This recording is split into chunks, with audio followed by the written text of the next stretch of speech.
Hey there, my name's Kevin. This is my first YouTube video, and it's all going to be about books and records. Those are two things that I like to collect, and I like to listen to. I like to read. I don't have a whole lot of people in my immediate circle that share those same passions that I do. I run an Instagram account called AZ Record Books, and so I figured I'd bring that over to YouTube and just start creating some different content. I'm not going to create long videos. These are all going to be relatively short, at least to start off, but this gives me something to do.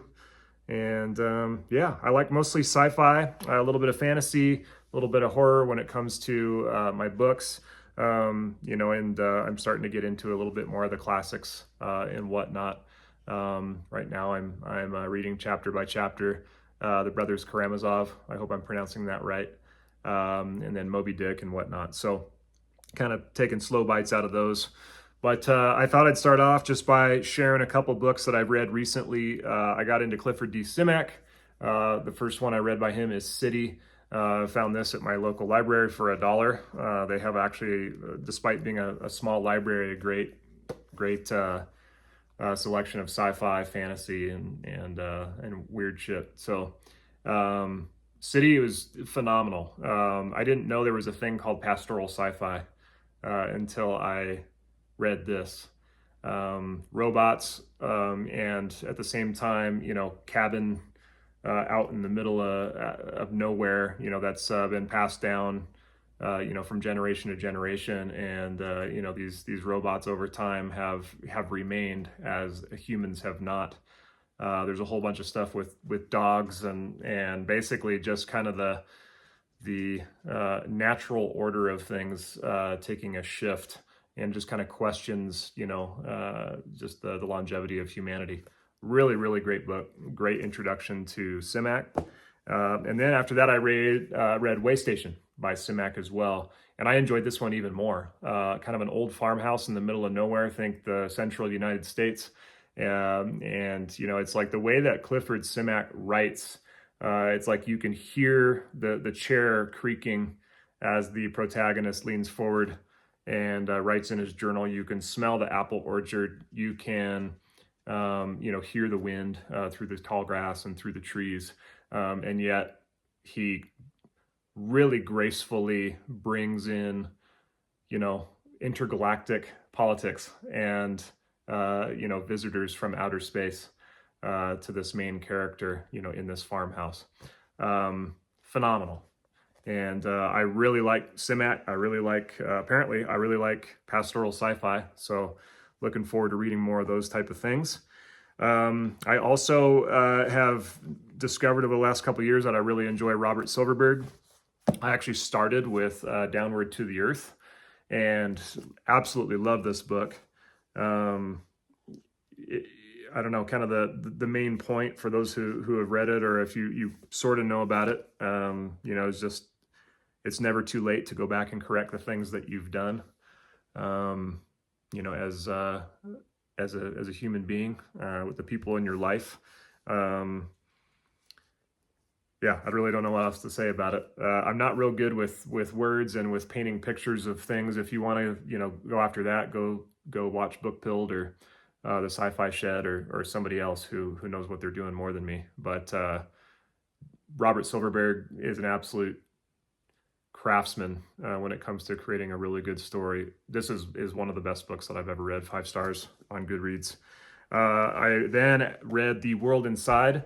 Didn't enjoy this as much, but holy shit, is really interesting. Really hypersexual, which apparently that's kind of what Silverberg does in a lot of his books. Not enough to bother me or turn me off, but the concept of basically this utopian world where people are married, but there's this understood permission, in their culture where people can go night walking and have sex with each other's spouses, and that's that's interesting, a bit uncomfortable, especially with the age that a lot of these characters are. But it just kind of makes you wonder, how far does humanity, have to go to be on the brink of collapse. And really, really thought-provoking book. Didn't enjoy it nearly as much as Downward to the Earth, but enough to where, I want to keep reading Silverburg. And so currently I'm actually starting his Madripoor Chronicles saga. So Lord Valentine's Castle. I bought this on Whatnot for $6. Feel like that's an absolute steal. I'm only about 50 pages in, but I really, really like it. And everyone has said that, within the first couple chapters, you kind of know where the story's going. But then there's a whole bunch of surprises along the way. So a little bit of fantasy, a little bit of sci-fi. Lord Valentine's Castle, really enjoying that. Here's a couple things that I just recently picked up and that I'm looking forward to reading. Cordwainer Smith, he wrote Norstrilia. I have not read anything by Cordwainer Smith to date, but this is his best of. So it has things like Scanners Live in Vain, The Lady Who Sailed the Soul, Alpha Ralpha Boulevard, The Ballad of the Lost Camel, and A Planet Named Sheol. So really interested to start reading Cordwainer Smith. I really enjoy classic science fiction, and just kind of about 5 or 6, 7 years into really seriously kind of getting into the staples of that genre and fantasy and whatnot, and all this old shit. Just it checks the boxes for me.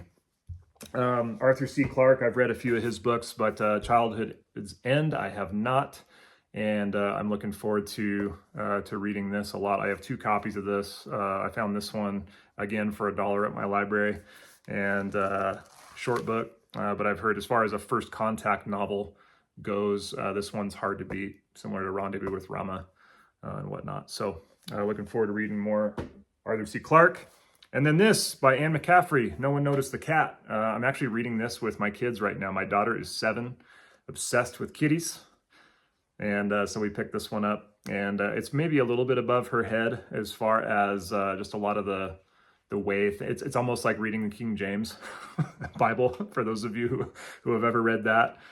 You can kind of like get an idea of what's going on, but you really have to try hard.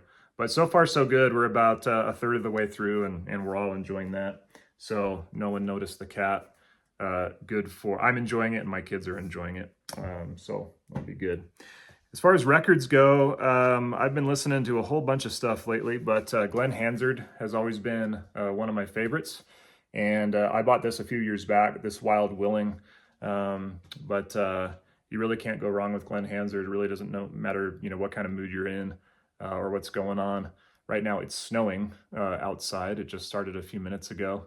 And so that's this is currently going in the background. I've got to pause so I don't have it get in trouble, but love Glenn Hansard.